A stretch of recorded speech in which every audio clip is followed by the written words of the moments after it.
11 décembre 2012, c'est fini. Koudougou a réussi sa mission. Vive le 11 décembre 2013 et c'est Dori, chef-lieu de la région du Sahel, qui a la charge d'organiser le 53e anniversaire de notre pays. Nestorine Sangaré, notre ministre chargée de la promotion de la femme, est l'invitée du journal. Avec elle, nous allons parler du Téléthon qui aura lieu demain 14 décembre autour du thème « Une femme, un acte de naissance ». Et puis au Mali, 2 missions pour Django Sissoko, reconquérir le Nord aux mains de rebelles islamistes et organiser des élections libres et crédibles. Il a reçu sa lettre de mission des mains du président de la transition, Dioncounda Traoré. Mesdames, Mesdemoiselles et Messieurs, bonsoir. Voici le 20h de la télévision nationale du Burkina Faso. Madame le ministre, bonsoir. Voilà, avant de revenir à vous, nous allons développer quelques titres de l'actualité. Ceci dit, c'est Dori qui va abriter en 2013 les festivités du 53e anniversaire de la fête de l'indépendance du Burkina Faso. La région du centre-ouest a passé le témoin à celle du Sahel. La population de Dori, très mobilisée, a réservé un accueil chaleureux au flambeau. Le reportage est signé Symphorien Somda. C'est cette ambiance qui régnait ce mercredi 12 décembre à l'accueil du flambeau du 11 décembre 2013 à Dori, capitale de la région du Sahel. Une sympathique cérémonie a été organisée sur le parvis du gouvernorat, présidé par le premier responsable de la région. Le message adressé à la population, c'est la mobilisation pour le succès de la fête de l'indépendance dans le Sahel. Avec la période que nous venons de traverser, nous n'a pas permis des avancées franches. C'est-à-dire qu'actuellement, il nous reste à identifier, délimiter la place réservée donc, au pied-à-terre du président, délimiter et faire ce qui est nécessaire au niveau donc, de la cité des forces vives, ce qui est déjà identifié mais il reste à délimiter. Le maire de la commune de Dori accorde une grande importance à la manifestation qui honore sa ville. Il invite surtout la jeunesse à se départir des considérations politiques et à plutôt s'investir pour le succès de l'événement. Les temps changent, tout le monde change et nous voudrions qu'à l'image de ce que Koudougou nous a présenté, que nous également nous puissions montrer qu'on peut prendre ce flambeau, courir avec, aller vite et aller loin. C'est le défi et nous pensons que la jeunesse du Sahel, tout comme les autres opérateurs, qu'ils soient économiques ou sociaux au niveau du Sahel, seront prêts à s'engager, à s'investir pour que la réussite de Dori soit également leur réussite. Le Sahel est la 5e région après l'Est, le Nord, les Hauts-Bassins et le Centre-Ouest à accueillir les manifestations délocalisées de la fête de l'indépendance. L'heure est à la mobilisation des ressortissants autour du comité régional d'organisation pour une fête du 11 décembre réussie dans le Sahel. Voilà, retour en arrière pour dire que la région du Centre-Est a aussi commémoré les festivités du 11 décembre à Tinkodogo, chef-lieu de la province du Boulgour. Distinction, parade et animation de troupes ont marqué la commémoration du 52e anniversaire du Burkina Faso dans cette région. Le reportage est de Pélagie Bempanome Sawadro. Citoyenneté, dialogue et paix, socle d'une nation prospère et solidaire. C'est autour de cette thématique que les populations de la région du Centre-Est ont célébré le 11 décembre. Dans cette région, c'est Tinkodogo, chef-lieu de la province du Boulgour, qui a été retenu pour abriter la cérémonie. Une cérémonie au cours de laquelle 52 personnes ont été distinguées. L'ordre national, l'ordre de mérite et l'ordre des palmes académiques sont entre autres les différentes catégories décernées. Des sentiments de fierté, de satisfaction, parce que quand le travail est reconnu par la hiérarchie, on ne peut qu'être fier. Nous rendons grâce d'abord à Dieu, qui est l'auteur de tout mérite. Nous remercions nos responsables politiques et administratifs qui nous ont fait ainsi honneur de cette distinction honorifique. La commémoration du 52e anniversaire de l'indépendance du Burkina dans cette région a été aussi marquée par des parades des forces de défense et de sécurité ainsi que les forces vives de la région. Aujourd'hui, 13 décembre 2012, cela fait 14 ans que notre confrère Norbert Zongo et des amis sont morts sur la route de Sapoui. Pour cette commémoration, le collectif des organisations démocratiques de masse et de partis politiques interpelle une fois de plus la justice nationale et interafricaine. Dépôt de gerbes, de fleurs au cimetière, meeting à la Bourse du Travail ont constitué les activités de ce 13 décembre. Frédéric Etienne Bassenga. 14e anniversaire de la disparition tragique du journaliste Norbert Zongo et ses 3 compagnons d'infortune. Cette année encore, le collectif des organisations démocratiques de masse et les partis politiques ont sonné le rassemblement au cimetière de Gounguen à Ouagadougou. Recueillement, dépôt de gerbes de fleurs et hommages ont constitué les temps forts de ce rendez-vous. 14 ans après, les militants et sympathisants du pays réel sont convaincus que ni les temps, ni les manœuvres diverses n'auront en rien raison du dossier Norbert Zongo. Ils sont convaincus qu'avec la mobilisation, la justice finira par être faite sur ce dossier. Juste après ce recueillement, c'est la Bourse du Travail qui a accueilli ces organisations. Là, elles ont encore réitéré leur volonté à ne pas s'arrêter tant qu'on ne connaîtra pas les auteurs de ces crimes. Chrysogones Zougnoré, président du collectif, dans son message, a jeté un regard sur la situation politico-économique de l'Europe et en particulier de l'Afrique avant de revenir sur le cas du Burkina Faso. Au Burkina Faso, les élections législatives et municipales couplées du 2 décembre dernier viennent de livrer leurs résultats provisoires consacrant la victoire sans surprise du CDP et de ses mouvanciers. Les illusions font place à présent à cette réalité qui est que la biométrie est plus un moyen pour faciliter les opérations électorales qu'une garantie de transparence. En plus de sa lutte pour la réouverture et l'instruction du dossier Norbert Zongo par la justice burkinabé, le collectif à travers le MBDHP et en alliance avec les ayants droit et le Conseil des familles des victimes a saisi la Cour africaine des droits de l'homme et des peuples. Un dossier qui, selon le collectif, a été reçu et enrôlé par la Cour et devrait passer en jugement dans le courant du premier semestre de l'année 2013 à Arusha, en Tanzanie. Le Centre d'analyse des politiques économiques et sociales CAPES tient depuis ce matin à Ouagadougou sa 3e journée scientifique. Pendant 3 jours, les acteurs du développement rural, les chercheurs et la société civile vont réfléchir sur l'apport du secteur rural dans l'émergence économique du Burkina Faso en vue de dégager des pistes pour mieux orienter les politiques en matière de développement économique. Estelle Judith Assogba. En organisant cette 3e journée scientifique, le Centre d'analyse des politiques économiques et sociales CAPES marque une halte pour partager ses productions avec les acteurs du développement. Quel développement rural pour un Burkina émergent? C'est autour de cette thématique que réfléchissent les participants. Vous savez, le développement socio-économique du Burkina, c'est la préoccupation du moment. Vous voyez même que le programme présidentiel Bâtir ensemble un Burkina émergent, bon, c'est un peu dans cette lancée-là. Donc nous sommes en train de regarder quel est l'apport que le secteur rural peut apporter pour justement propulser cette émergence. Autour du thème principal, 7 sous-thèmes dont les conditions de production de l'agriculture, la contribution des ressources animales à l'émergence du Burkina Faso et l'agriculture et chaîne de valeur feront aussi l'objet de débats approfondis et présentés par des spécialistes. C'est le ministre de l'Agriculture et de l'Hydraulique représentant le Premier ministre qui a présidé les travaux de cette rencontre. Il m'a chargé véritablement de féliciter tous les acteurs, tous ceux qui sont dans le CAPES et qui essayent chaque jour, évidemment, de donner ces grandes orientations afin donc de renforcer l'action du gouvernement. Donc j'attends beaucoup de ces 3 jours qui vont se dérouler ici et je voudrais donc souhaiter qu'à la suite, à la fin de nos travaux, évidemment, nous ayons des résultats vraiment très probants. Des propositions claires en cohérence avec les ambitions du secteur de l'agriculture sont donc attendues à cette 3e journée scientifique. Des propositions qui vont certainement servir de canevas pour mieux orienter les politiques en matière de développement économique. Les autorités burkinabées mettent à contribution la communauté scientifique pour un bon approvisionnement en énergie des populations. À travers une conférence internationale qui s'est ouverte ce matin, des experts venus de plusieurs pays du monde vont mettre à profit 72 heures pour réfléchir autour du thème énergie solaire, enjeux, potentialités et contraintes pour l'Afrique. Abdelaziz Yagibou. Parmi les ressources renouvelables dont dispose l'Afrique, l'énergie solaire se distingue par sa quantité, sa qualité et sa bonne répartition. Selon les scientifiques, 74% du continent reçoit un ensoleillement moyen annuel supérieur à 1900 kWh par mètre carré.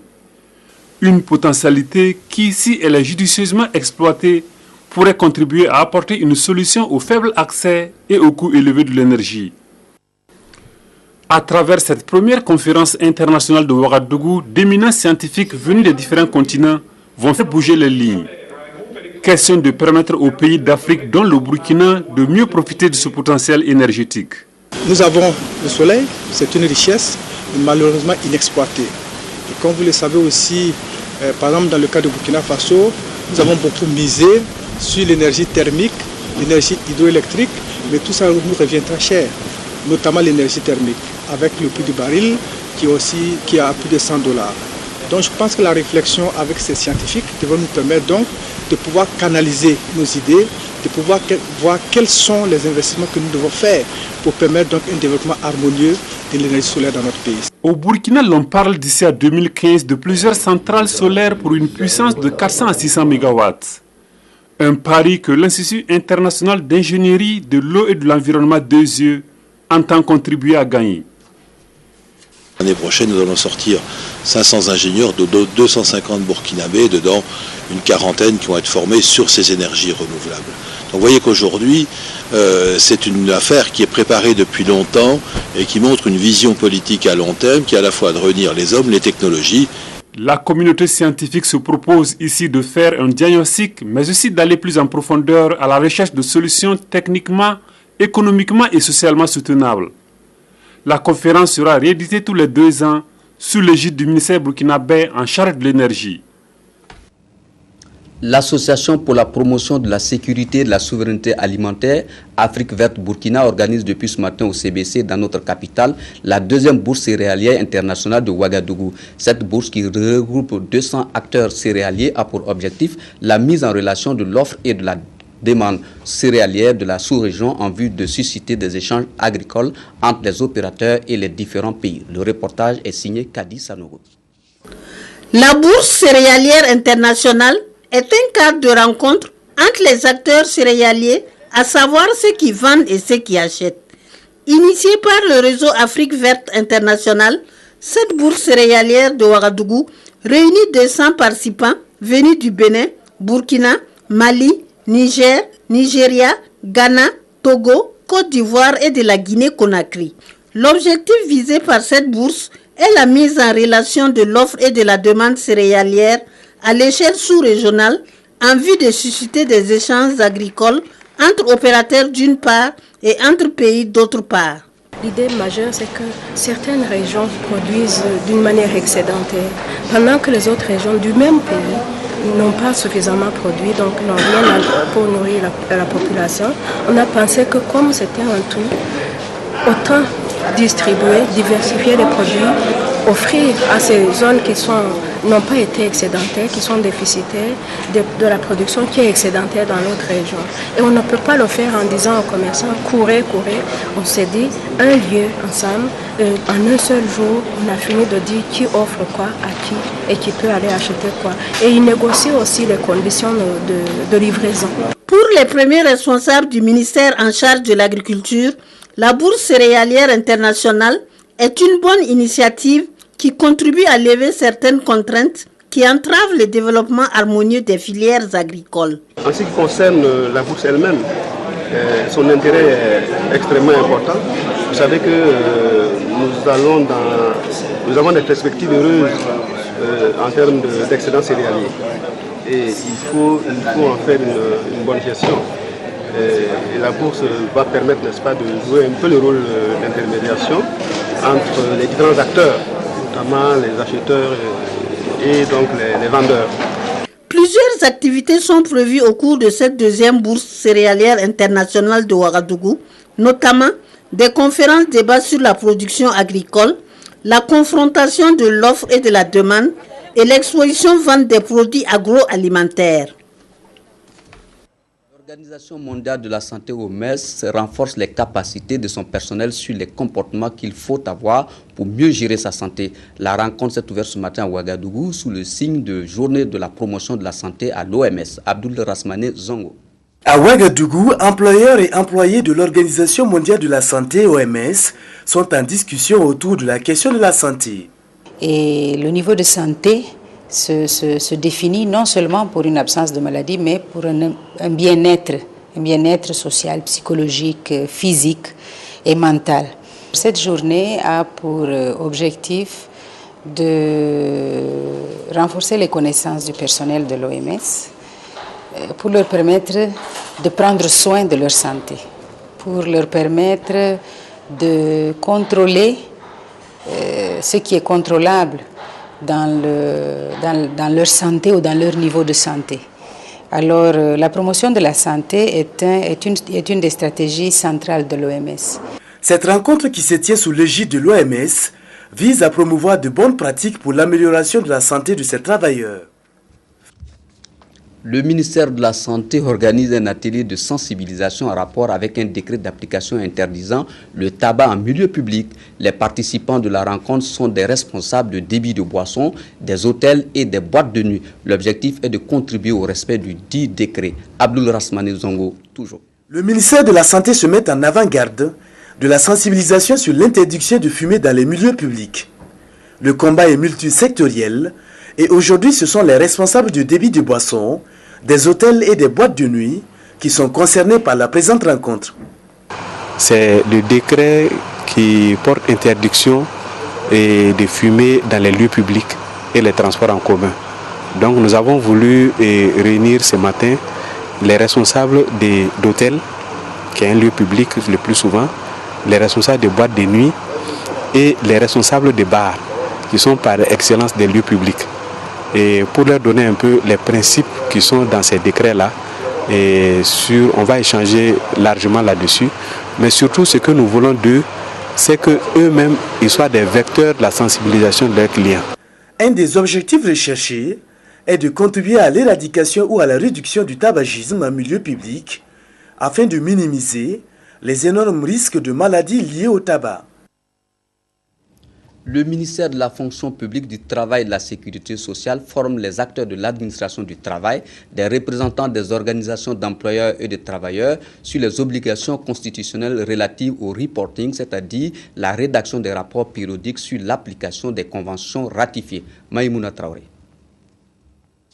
Membre de l'Organisation internationale du travail depuis 1960, le Burkina Faso a ratifié 42 conventions, dont 38 sont en vigueur. Des conventions qui fixent les conditions minimales des droits fondamentaux au travail. Et comme tout membre de l'organisation, il a le devoir de fournir des rapports périodiques sur l'application de ces conventions. Mais des difficultés liées essentiellement au nombre insuffisant de cadres de l'administration du travail, à la mobilité de ce personnel et à la méconnaissance des techniques de rédaction de ces rapports ne permettent pas au pays de s'acquitter régulièrement de ce devoir. Les organisations internationales n'ont pas d'armée pour mettre en œuvre de force les obligations que les États ont souscrites. Mais c'est surtout une situation très embarrassante parce que vous êtes dans un forum international où chacun veut montrer qu'il est un bon élève et on discute de l'application ou de l'inapplication des conventions que vous avez librement ratifiées. Le Burkina Faso ne veut plus vivre ces situations inconfortables. C'est pourquoi, sous la houlette du ministère de la fonction publique, du travail et de la sécurité sociale, il a initié cette formation au profit des représentants de l'administration du travail, des organisations d'employeurs et de travailleurs. L'objectif principal étant d'améliorer la qualité de leur contribution dans la production des rapports périodiques. Le ministère a organisé cette formation pour renforcer les capacités des différents acteurs afin de permettre au Burkina de pouvoir chaque année remplir ses obligations constitutionnelles. Au cours de cette formation, les participants apprendront les techniques et procédures d'élaboration des rapports périodiques. Des exercices pratiques viendront renforcer ces connaissances théoriques. Voilà, retour sur le plateau avec notre invité, Nestorine Sangaré, qui est le ministre de la promotion de la femme. Madame le ministre, bonsoir. Bonsoir. Voilà. Comme je le disais en titre, demain, votre ministère organise un téléthon pour recueillir des fonds pour confectionner des actes de naissance pour les femmes. Pourquoi cette activité? D'abord, je voudrais vous remercier pour l'opportunité que vous me donnez de présenter cette activité. Pourquoi cette opération? C'est basé sur un constat que actuellement au Burkina Faso, il y a encore beaucoup de femmes et d'hommes qui n'ont pas d'acte de naissance. Et les statistiques qui datent de 2009 dont nous disposons établissent à environ 34,5% de femmes qui n'ont pas d'acte de naissance dans la population et contre 23,9% d'hommes. Et depuis lors, le ministère de l'administration territoriale, la décentralisation et la sécurité a mené une campagne spéciale pour l'enrôlement qui a permis d'établir des actes de naissance pour une certaine proportion. Mais il reste encore un très grand nombre de femmes, malheureusement, qui n'ont pas d'acte de naissance. Et ce qui nous motive à lancer cette opération, c'est parce que le fait de ne pas avoir d'acte de naissance est un handicap de taille. D'abord, sur le plan même de la citoyenneté, une personne qui n'a pas d'acte de naissance dans un pays où il est né, vraiment, ça lui prive de beaucoup de choses. Pour les Burkinabés, en l'occurrence, les femmes burkinabées, elles n'ont pas accès en ce moment à la CNIB, la carte nationale d'identité burkinabé.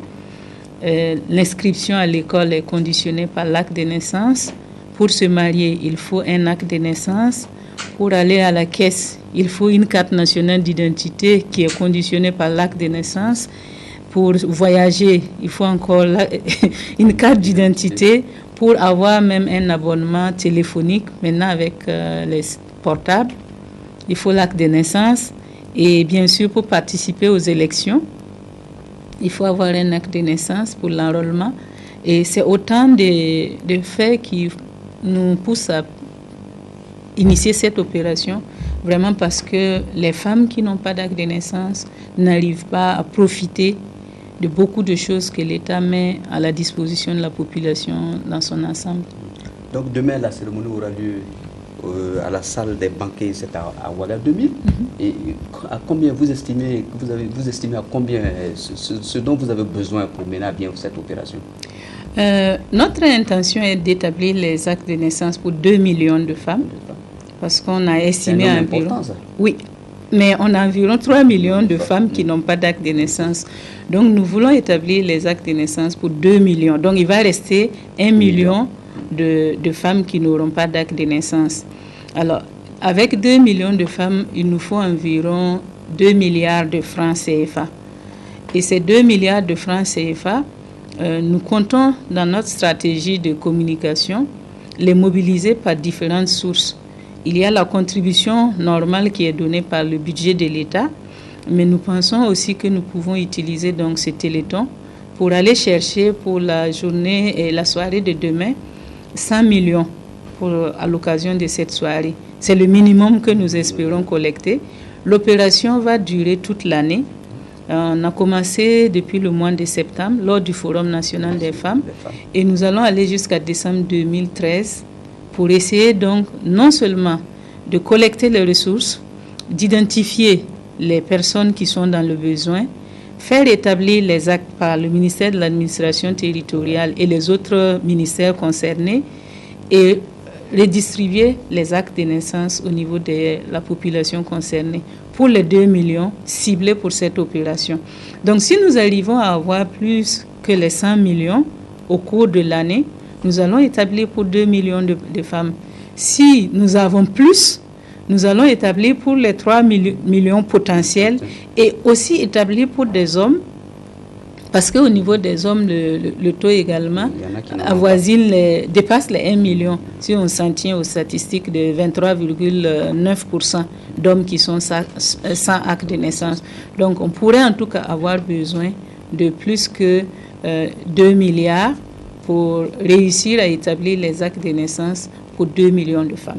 Mais selon vos études, pourquoi est-ce qu'il y a un fort taux de femmes qui n'ont pas d'acte de naissance? Pourquoi il y a plus de femmes qui n'ont pas d'acte de naissance? C'est lié à plusieurs raisons. D'abord, les statistiques dont nous disposons concernent à la fois des femmes qui vivent en milieu urbain comme en milieu rural. Mais le plus grand lot se retrouve en milieu rural. Et c'est soit parfois des gens qui sont nés et qui n'ont pas été déclarés dans le délai imparti par la loi. Et d'autres sont nés au village ou à domicile et n'ont pas été donc déclarés à temps. Et bien sûr, on a aussi des cas où les gens avaient des actes de naissance, mais ils les ont perdus. Soit ça a été détruit par les termites à cause des conditions de conservation, ou bien à l'occasion d'une demande d'une pièce administrative donnée, ils ont donné l'unique pièce qu'ils avaient. Et comme il n'y a pas de photocopieuse dans les villages, même jusqu'à récemment, il n'y a pas encore de photocopieuse. Donc, ils donnent l'unique pièce et se retrouvent encore à la cage départ quand vient le moment donc d'utiliser cette pièce essentielle. Madame le ministre, c'est où est-ce qu'on peut faire ces souscriptions-là? Les souscriptions vont se faire séance tenante au lieu du gala, c'est à la salle des banquets de Ouaga 2000 à partir de 19h demain. Mais nous avons déjà envoyé plusieurs fiches de souscription pour que des personnes qui seraient intéressées mais qui ne peuvent pas faire le déplacement puissent souscrire. Ils peuvent également appeler au niveau du ministère de la Promotion de la Femme au numéro 68 07 52 52 et pouvoir prendre attache donc avec des personnes qui sont là et qui pourront... Vous pouvez répéter ce numéro pour que... Le numéro, c'est le 68 07 52 52. Ils peuvent aussi appeler au 60 07 52 52 ou le 65 07 52 52. Je crois qu'il y a une institution bancaire aussi. Bon, comme c'est une activité citoyenne, on va vous permettre de donner le nom de cette banque. Effectivement, nous avons ouvert un compte spécial, une femme, un acte de naissance auprès de Coris Bank.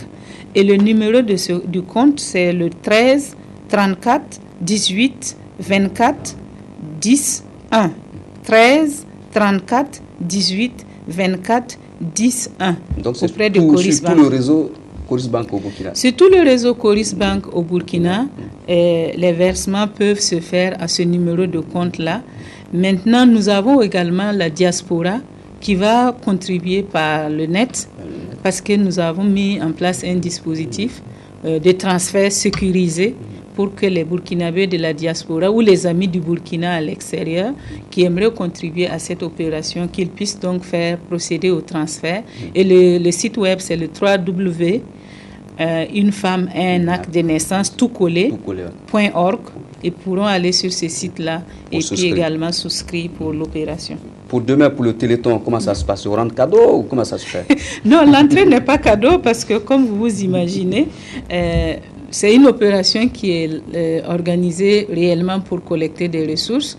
Donc, l'entrée à la salle de banquet coûte 20 000 francs par personne.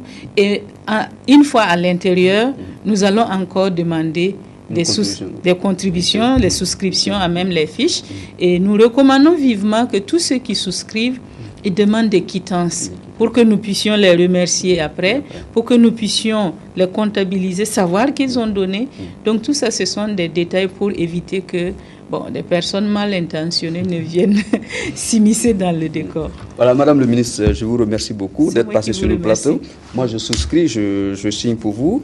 Je vous remets de ma participation. D'accord, merci beaucoup. Voilà. Merci beaucoup. Disons que les marchés publics, dernier secteur d'activité victime de la corruption, c'est la conclusion d'une étude menée par le Réseau national de lutte anticorruption de RENLAC. L'étude dénommée « Les présomptions de corruption dans les marchés publics au Burkina Faso » a été présentée hier soir à Ouagadougou à la presse et aux organisations sœurs de lutte contre la corruption. Les précisions avec Karim Patrick Namouano. La corruption, fléau des temps modernes, un mal pernicieux que le Réseau national de lutte anticorruption RENLAC combat depuis 1997. Pour l'instant, point de remède si ce n'est la dénonciation. Cette fois-ci encore, il est monté au créneau. Les marchés publics sont indexés. La corruption et ses différentes formes, le profil des marchés et des acteurs et enfin les recommandations forment le statut de ce document d'une centaine de pages. Tant qu'on n'a pas de preuves tangibles, donc c'est difficile de dire qu'il y a de la corruption dans les marchés publics. Maintenant, ils estiment effectivement que lorsqu'ils ont fait l'étude, ils ont senti qu'il y a beaucoup de présomptions qui montrent que dans ce secteur-là, si on fait des investigations sérieuses, on peut trouver énormément de corruption. Les opérateurs économiques, l'administration publique et ses agents succomberaient à la corruption à toutes les phases du processus, présélection, sélection et exécution des marchés. Les organisations sœurs de la lutte contre le fléau sont appelées à la rescousse pour endiguer le phénomène qui engendre d'énormes pertes à l'économie nationale. Les marchés publics se comptent en centaines de milliards dans notre pays. Et lorsqu'il y a de la corruption donc dans ce secteur, ça veut dire que c'est beaucoup d'argent qui est distrait. Vous avez vu la route de Bobo, vous avez vu comment ça a été géré. Et donc, ça veut dire que quelque part, c'est de l'argent public qui effectivement s'envole. En attendant des réformes d'ordre législatif et réglementaire comme une loi sur le délit d'apparence, le RENLAC préconise une application rigoureuse des textes pour venir à bout de la corruption. Handicap International a fait des heureux parmi les personnes en situation de handicap au Burkina Faso. Ils ont reçu au total 50 tricycles d'un coût estimé à plus de 6 millions de francs CFA. Ce geste est de la Fondation éducative de la Chine-Taïwan par l'intermédiaire de l'ONG Handicap International. Le reportage porte la griffe de Yacouba Goro. Au Burkina Faso, le problème de mobilité des personnes handicapées constitue un frein à la pleine participation de cette frange de la population aux activités de développement du pays. Cette remise de 50 tricycles de la Fondation éducative Puxienne de la Chine-Taïwan et par l'intermédiaire de Handicap International du Burkina Faso vient soulager ces personnes et contribuer du même coup à leur épanouissement social. Le geste qui est posé ce matin vient donc soulager la préoccupation donc de nos organisations et surtout de nos personnes handicapées. C'est très important et beaucoup honorable pour nous de ne pas voir ces tricycles-là dans les lieux de mendicité, mais à l'école et au lieu de travail. D'un coût total estimé à plus de 6 millions de francs CFA, cette action de solidarité constitue une marque de confiance de la République de Chine-Taïwan envers Handicap International. Une organisation non gouvernementale qui œuvre pour le bien-être des personnes en situation de handicap au Burkina Faso. Les 50 tricycles gracieusement offerts par la Fondation Puxienne de Taïwan, par le biais de l'ambassade de Chine-Taïwan, contribue de façon significative à la restauration des droits de 50 personnes en situation de handicap au Burkina. Ce don intervient quelques jours après la célébration de la Journée internationale des personnes handicapées, célébrée le 3 décembre dernier sous le thème « Éliminer les obstacles pour créer une société inclusive et accessible à tous ». Hors de chez nous, 24 heures après sa nomination, le nouveau Premier ministre malien Diango Sissoko vient de rencontrer le président de la... On a salué la nomination de Diango Sissoko. Pour lui, ce changement marque le début de la fin de la confusion au sommet de l'État malien. Ce qui était difficile pour nous, c'est de ne pas savoir avec qui discuter à Bamako. Cette fois-ci, le droit constitutionnel a indiqué l'homme qui doit être donc à la tête des orientations pour ce dialogue avec les mouvements rebelles. L'homme dont le médiateur de la CEDEAO parle, c'est Dion Kounda Traoré. Blaise Compaoré souhaite un nouvel élan du processus de paix qu'il a enclenché en favorisant le dialogue entre le gouvernement malien et les mouvements rebelles Touareg. Il espère qu'avec le nouveau Premier ministre Diango Sissoko, les relations seront beaucoup plus constructives et apaisées. Voilà, c'est la fin de votre journal. Merci de l'avoir suivi. Bonsoir et à demain, 20h.